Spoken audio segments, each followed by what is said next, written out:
നമ്മൾ വയനാട്ടിൽ സംഭവിച്ച ആ ദുരന്തത്തിന്റെ ആഘാതത്തിൽ തന്നെയാണ് ഇപ്പോഴും അതിൽ നിന്ന് പിടിച്ചു കയറാൻ അതിജീവനത്തിന്റെ പാതയിലാണ് നമ്മളെല്ലാവരും ഉള്ളത്.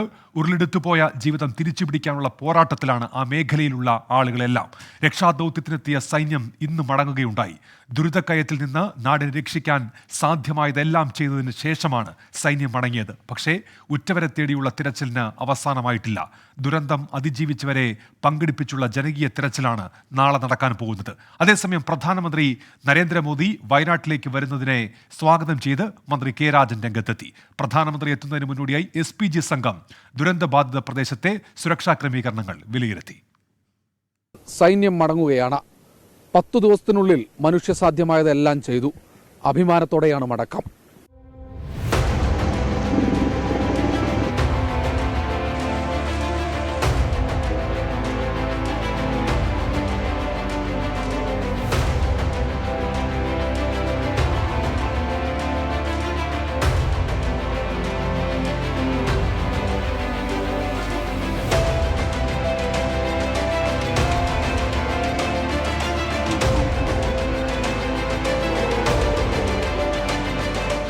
ദുരന്തഭൂമിയിലേക്ക് ഭീതിയോടെ കണ്ണും നട്ട് നമ്മൾ നിന്ന സമയം.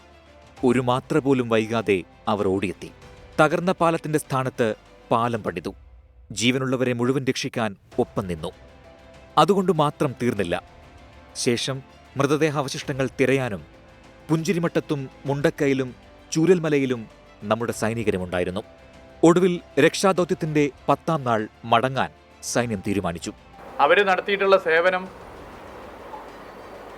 വാക്കുകൾ കൊണ്ട് വിവരിക്കുന്നതിനപ്പുറത്താണ്. No words to say about the valuable services that you have given us. We salute you all. സംസ്ഥാനം മെമന്റോ നൽകി ആദരിച്ചാണ് ദുരന്തഭൂമിയിലേക്ക് സഹായഹസ്തവുമായി എത്തിയ ജവാന്മാരെ മടക്കി അയച്ചത്. പതിവിൽ നിന്ന് വിപരീതമായി തെരച്ചിലിന് പ്രത്യേകം പോയിന്റുകൾ മാർക്ക് ചെയ്തിരുന്നു ഇന്ന്. അതനുസരിച്ചാണ് സന്നദ്ധ പ്രവർത്തകരും ഫയർഫോഴ്സ് അടക്കമുള്ള രക്ഷാസംഘവും തിരച്ചിൽ നടത്തിയത്. പുഞ്ചിരിമട്ടത്തും മുണ്ടക്കയിലും ഏതാണ്ട് 95% തിരച്ചിൽ പൂർത്തിയായിട്ടുണ്ട്. സൺറൈസ് വാലിയിൽ സൈന്യവും ഹെലികോപ്റ്ററിൽ തിരച്ചിൽ നടത്തി. കടാവർ നായ്ക്കളും തിരച്ചിൽ സംഘത്തിലുണ്ടായിരുന്നു. മുണ്ടക്കൈ അടക്കമുള്ള ദുരന്തഭൂമിയിൽ കഴിഞ്ഞ ദിവസം നഷ്ടമായ വസ്തുവകകളുടെ കണക്കെടുപ്പ് സർക്കാർ തുടങ്ങിയിരുന്നു. പ്രധാനമന്ത്രി നരേന്ദ്രമോദി ശനിയാഴ്ച വയനാട്ടിലേക്കെത്തുന്നതിന് മുന്നോടിയായി SPG സുരക്ഷാ സംഘവും എത്തിയിട്ടുണ്ട്. ചൂരൽമലയിലും മുണ്ടക്കയിലും പുഞ്ചിരിമട്ടത്തുമെത്തി SPG സംഘം സുരക്ഷാ ക്രമീകരണങ്ങൾ വിലയിരുത്തി.